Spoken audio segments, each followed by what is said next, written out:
কিশোরী কিশোরী কিশোরী কিশোরী গানটা কেমন লাগলো সেটা নিয়ে কথা বলবো। আমাদের বাংলা সিনেমায় কিন্তু গান এখন আমরা সেভাবে শুনি না, কিন্তু কিছু কিছু গান আমরা শুনতে বাধ্য হই, কারণ গানগুলোর লিরিক্স এত সুন্দর আর গানগুলোকে এত সুন্দরভাবে টিউন করা হয়।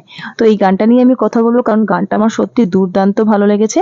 আর এই গানটাতে অন্তরা মিত্র এত সুন্দর করে একটা মানে নিজস্বত্ব ওখানে ইউজ করেছে, যে যখন গানটা হবে, প্রেমের জোয়ারে দুকুল ভেসেছে, ডুবেছে ডুবেছে তোরে, কিশোরী কিশোরী কিশোরী কিশোরী, হয়ে যা শুধু আমারে। সত্যি অসাধারণ একটি গান। আর গানটা জন্য আমি তো মানে ব্যাপকভাবে এক্সাইটেড, যে যখন সিনেমাতে গানটা আমি দেখবো মানে ফুল স্ক্রিনে, তখন মানে কতটা মানে দারুণ মানে একটা অনুভূতি হবে, কারণ এত সুন্দর গান আমি খুব কমই শুনেছি। আমাদের বাংলা সিনেমার আগের গানগুলো আরো ভালো হতো, এখনকার গানগুলো ভালো লাগে না বলবো না, ভালো লাগে, কিন্তু এই গানটা যেন একদম হার্ট টাচ করেছে।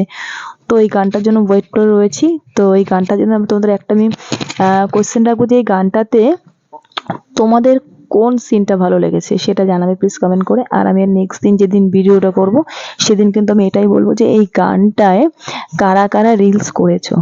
তো thank you so much for watching সিনেপু। আর আমি পুনাম, কেমন লাগলো ভিডিওটি? কারণ ভিডিওটি আমি তোমাদের জন্য এই কারণেই করেছি, যে এই গানটা নিয়ে কিন্তু আমরা অনেকটা অনেকটা এক্সাইটেড, যখন সিনেমাতে আমরা এই গানটা দেখবো। আর খাদানের জন্য ওয়েট করে আছি 20/12/24 জন্য। Thank you, bye by.